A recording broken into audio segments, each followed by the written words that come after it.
get into the NBA preview for today. And the NBA preview today is going to be with the Cleveland Cavaliers. And the Cleveland Cavaliers finished up fourth last year in the Eastern Conference and everything like that. They were able to put themselves in position to, be a team in the mix. You know what I mean? A lot of people were excited about the Cavs, about what they could do. But then the Cavs kind of ran into a bit of it just was just a very, very good New York Knicks team that was on a good run. And the Knicks figured some things out, and they really just outdid they just really outdid them at the end of the day. They just really played much harder than they did. And it was something that, it happens. At the end of the day, it just happens. And there was a lot of things that the Cavs just didn't do right. And the Cavs were a team that were a part of the play in the year before, and then they got to play in the regular playoffs the next season. So they had these big expectations, but the New York Knicks, once they get a win or something like that in the series, or once they start kicking your butt in New York, they get really confident in themselves. And that's exactly what happened. And I thought that the Knicks would win the series, but I thought it would go 7. But what happened, though, is that the Cavs just got beat mentally and physically in that series.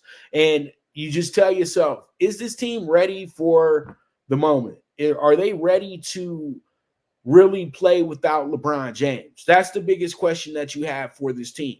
You look at the starting lineup, at least the projected starting lineup. You say to yourself, Darius Garland is a guy that could be a All-Star this season.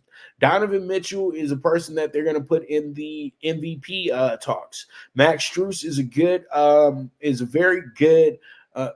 a very good role player, but I don't know if he'll be a full-time starter, because I feel like Isaac Okoro is a better defender. So when you really get down to the gist of things, when you have your winning lineup in, most likely Isaac Okoro is going to be a guy that's in that group. Evan Mobley, to me, is one of the best all-around players in the NBA, and they like to say two-way players. I like to say all-around.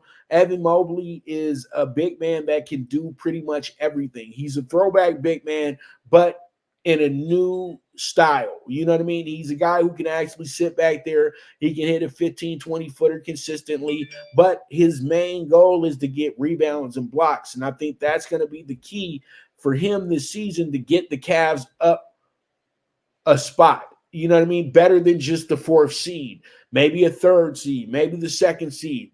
Really challenge the Milwaukee Bucks going into this season. That's what you really hope for when you get down to the nitty-gritty when it comes to the Cavaliers. But truly, though, this team has to figure out who they truly are. You know what I mean? This team will go on a nice 10-12 run where they win these games, and then they'll go into a game where they're not supposed to lose, and they'll lose it by 15. It's the never-ending story with them at this point. But I feel like they have some good young players that can be implemented into the lineup as time goes on. If Amani Bates is able to be on the big roster, because we know that he's going to make the team, but is it going to be more G League than NBA? Because they do have a nice spot for him down in Canton to be their star player for that G League team, but they will probably be able to move him back and forth.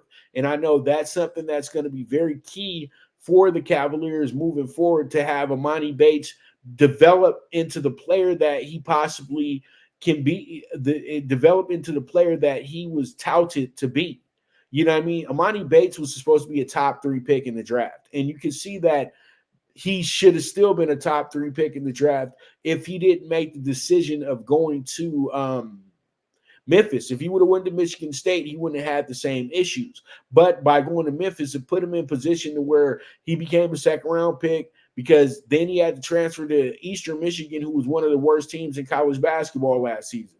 So Amani Bates is a guy that is another victim of not being able to go from high school to the pros. And now he can develop as a pro. And I truly do feel if he can play the way that he has been touted to play, he should move up pretty quickly in this lineup and become a significant player in their rotation. But we'll see. But I truly do feel like the most important player and his health, it comes back down to Donovan Mitchell. If Donnie Mitchell is healthy 75, 80%, 90% of the season, the Cavaliers can control their own destiny. But if Donovan Mitchell has these issues where he's missing a game or 2 or 3, 4 every month, then the Cavs are going to have their issues. Darius Garland's health needs to be intact as well too, and Evan Mobley really does need to be able to stay on the court, and that means that just not injuries, but being able to stay on the court where you're not getting into foul trouble. And Jared Allen, who I haven't mentioned yet, but Jared Allen should be very significant to this team winning as well too. If him and Evan Mobley really dedicate themselves to being the best rebounding duo in the NBA, the Cavs, sky's the limit, fellas. But if you're not going to do that, then you will probably wind up just being in the fold of what's going on with the playoff race in the Eastern Conference. As I said before, we got 3 teams that I feel that are already locked in for the playoffs in the East. The rest, it's a very shaky ground. But then I have to add the 4th because I can't keep disrespecting the Heat. But it's just I don't feel like the Heat have enough right now, but they'll be able to find the players to get them enough.